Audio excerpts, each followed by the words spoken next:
हमारे सभी दर्शकों को सादर प्रणाम। जय श्री कृष्ण। आज मैं ग्रहों के दान के बारे में जानकारी दूंगा और आज केवल अन्न, कौन सा अन्न, किस ग्रह के लिए किस अन्न का दान करना शुभ रहता है, अच्छा रहता है और किस परिस्थिति में उस दान को करना चाहिए। बहुत सी बार हमें पता ही नहीं होता है और हम दान तो करते हैं, लेकिन ग्रह अनुसार दान करें, वास्तव में ज़रूरी है वही दान करें तो ज़्यादा अच्छी स्थिति रहती है। लेकिन वैसे अन्न दान करने में कोई समस्या वाली बात बिल्कुल भी नहीं है, इस बात को भी आप ज़रूर नोट कर लें। इस वीडियो को पूरा समझने से पहले एक बात ज़रूर नोट कर लें कि अन्न दान सबसे बड़ा दान है। इसके अलावा जैसे आप भूमि दान करते हैं तो वह भी बहुत बड़ा दान होता है। तो दान करने में कोई समस्या वाली बात नहीं है, लेकिन ज्योतिष के अनुसार अगर देखें तो किस ग्रह का कौन सा अन्न होता है उसका दान करना ठीक रहता है। जैसे सूर्य है, सबसे पहले सूर्य के बारे में बात करें तो सूर्य के लिए आप अनाज जो है गेहूं है, गेहूं का दान कर सकते हैं।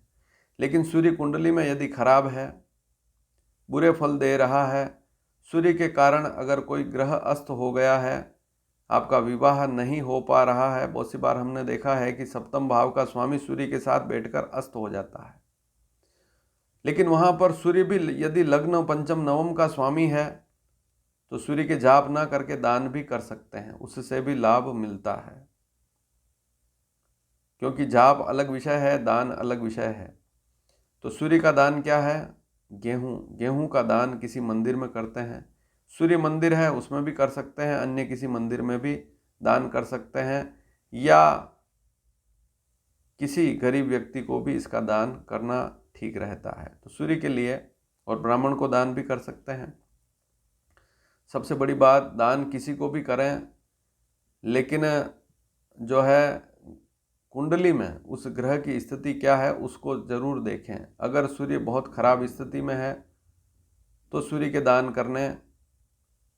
दान करते हैं तो शुभ स्थिति रहती है। सूर्य अगर खराब है, सूर्य के कारण कोई ग्रह अस्त हो गया है या सूर्य के कारण नुकसान हो रहा है, तो फिर वहाँ पर सूर्य का दान अवश्य करें।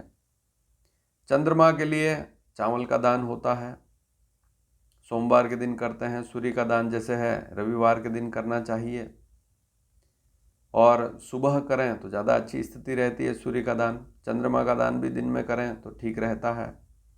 जैसे बहुत सी बार शनि का दान है, शुक्र का दान है, शाम को बताया गया है, लेकिन शुक्र का दान दिन में भी कर सकते हैं। कोई भी दान दिन में करते हैं, कोई समस्या वाली बात नहीं है। चंद्रमा का दान चावल है। चंद्रमा कुंडली में खराब स्थिति में है, चंद्रमा से नुकसान हो रहा है, चंद्रमा की दशा भी शुभ नहीं है। चंद्रमा छठे, आठवें, 12वें भाव का स्वामी है या तीसरे भाव का स्वामी है, 11वें भाव का स्वामी है। वैसे 11वें भाव का स्वामी है, ऐसी स्थिति में दान जो है कम ही करना चाहिए, लेकिन तीसरे, छठे, 8वें या 12वें भाव का स्वामी चंद्रमा है कुंडली में, तो चंद्रमा का दान चावल कर सकते हैं, सोमवार के दिन कर सकते हैं। अब दान कितना करें तो अंदाज अनुसार जितना आप दे सकते हैं और जितने आप सक्षम हैं, लेकिन थोड़ा थोड़ा दान करें तो कोई समस्या वाली बात नहीं है। ज़्यादा अधिक दान करने से भी एकदम कोई लाभ मिलने वाला नहीं है, उससे और नुकसान ही है। और मान लीजिए आपने किसी को दान किया, वह योग्य व्यक्ति नहीं है, तब भी उस दान का लाभ नहीं मिलता है। कोई व्यक्ति सक्षम है, अच्छा पैसे वाला है और उसको आप दान कर रहे हैं तो फिर वहाँ लाभ वाली स्थिति नहीं है। कोई गरीब व्यक्ति है जिसको वास्तव में उस अन्न की आवश्यकता है तो उसको दान करना ज़्यादा अच्छा रहता है। जिसके पास सुविधा नहीं है, जो उस अनाज को खरीदने की भी शक्ति नहीं रखता है, बहुत गरीब है, दरिद्र है, अच्छी स्थिति नहीं है, उसको दान करना और ज़्यादा अच्छा रहता है। मंगलवार, सोमवार के दिन जैसे चंद्रमा का दान कर सकते हैं चावल, मंगलवार को मंगल के दान कर सकते हैं। जैसे मसूर की लाल दाल है, गेहूं भी कर सकते हैं।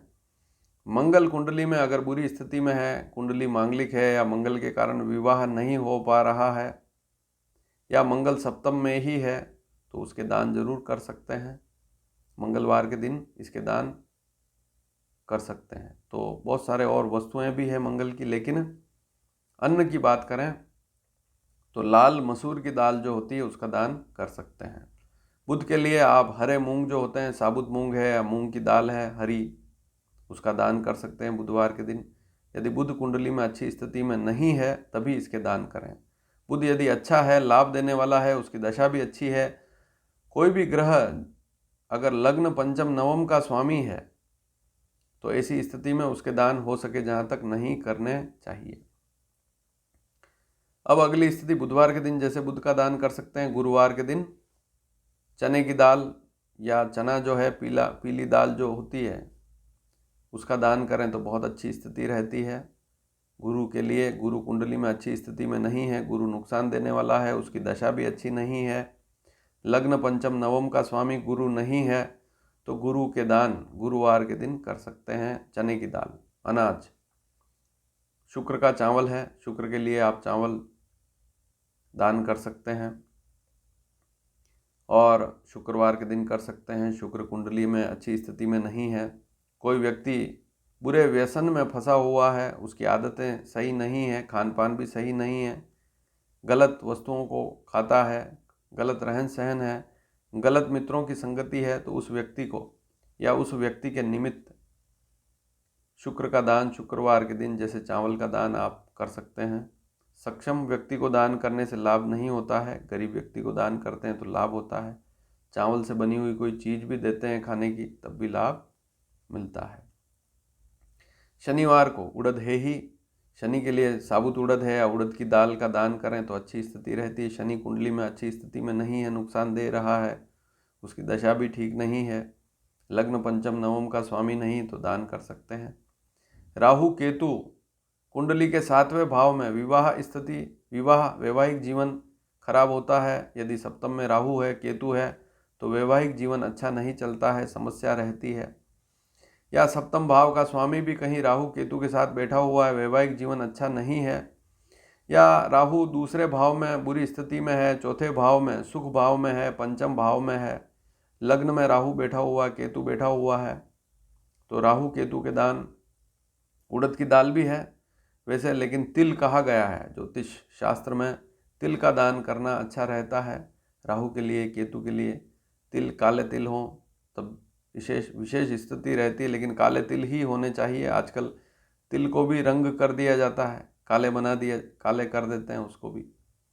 तो वास्तव में जो सफ़ेद तिल हैं उनको फिर रंग चढ़ा के काले कर देते हैं, फिर काले तिल बाज़ार में बिकते हैं। तो तिल को धोकर आप देखेंगे तो पता लग जाएगा कि ये वास्तव में सफ़ेद है या काला तिल है। तो काला तिल ही हो तो ज़्यादा अच्छी स्थिति रहती, थोड़ी मात्रा में 1 मुट्ठी 2 मुट्ठी कभी शनिवार के दिन दान कर सकते हैं। केतु का दान बुधवार के दिन भी कर सकते हैं, शनिवार के दिन भी कर सकते हैं। तो ये छोटी सी जानकारी थी। एक बात और है कि आपकी जो कुंडली है उसमें 7वें भाव में देखें कौन सा ग्रह बैठा हुआ है। मान लीजिए सूर्य बैठा हुआ है तो सूर्य के दान आप वहाँ उस स्थिति में कर सकते हैं, क्योंकि बहुत सी बार सप्तम भाव में जो ग्रह बैठा हुआ है, चाहे अकेला ही बैठा हो, वह समस्या देता है। चाहे चंद्रमा हो, चाहे गुरु हो, चाहे मंगल हो, चाहे बुध हो, सप्तम में जो ग्रह बैठा हुआ है उसका दान करना भी अच्छा रहता है यदि शादी नहीं हो रही है। वार मैंने बता ही दिया। तो कौन से ग्रह का कौन सा दान होता है, और विवाह अगर नहीं हो रहा है और सप्तम भाव में अगर कोई ग्रह बैठा हुआ है वह नुकसान पहुंचा रहा है तो उसका दान करना भी अच्छा रहता है। और सप्तम भाव का स्वामी किसी ग्रह के साथ बैठकर बुरी स्थिति में है, मान लीजिए सप्तम का स्वामी चंद्रमा है और वह शनि के साथ बैठा हुआ है, शनि उसको पीड़ा दे रहा है, हालांकि शनि वहाँ लग्न का स्वामी भी है। सप्तम का स्वामी चंद्रमा होगा तो लग्न का स्वामी शनि होगा। शनि वहाँ लग्न का स्वामी होकर अच्छे फल भी देता है, लेकिन क्योंकि चंद्रमा को प्रभावित कर रहा है तो वहाँ शनि के थोड़े दान करने शुभ रहते हैं। तो इस बात को समझना भी बहुत ज़रूरी है। सप्तम का स्वामी मान लीजिए बुध ग्रह है, मंगल के साथ बैठा हुआ है, तो वहाँ मंगल के दान आप थोड़ी मात्रा में कभी कभी मंगलवार के दिन उसका दान जो है अनाज है कर सकते हैं। लेकिन दान ऐसे व्यक्ति को करें जिसको वास्तव में आवश्यकता हो, वहीं लाभ मिलता है। तो अन्नदान एक बहुत बड़ा दान है, लेकिन ज्योतिष के आधार पर भी इसको देख सकते हैं कि किस ग्रह का कौन सा दान करना चाहिए, कौन सा अन्न होता है उसका दान करने से लाभ मिलता है, और यह कम खर्चे में लाभ देने वाला उपाय है। वीडियो पसंद आए तो शेयर ज़रूर कीजिएगा। धन्यवाद। जय श्री कृष्ण।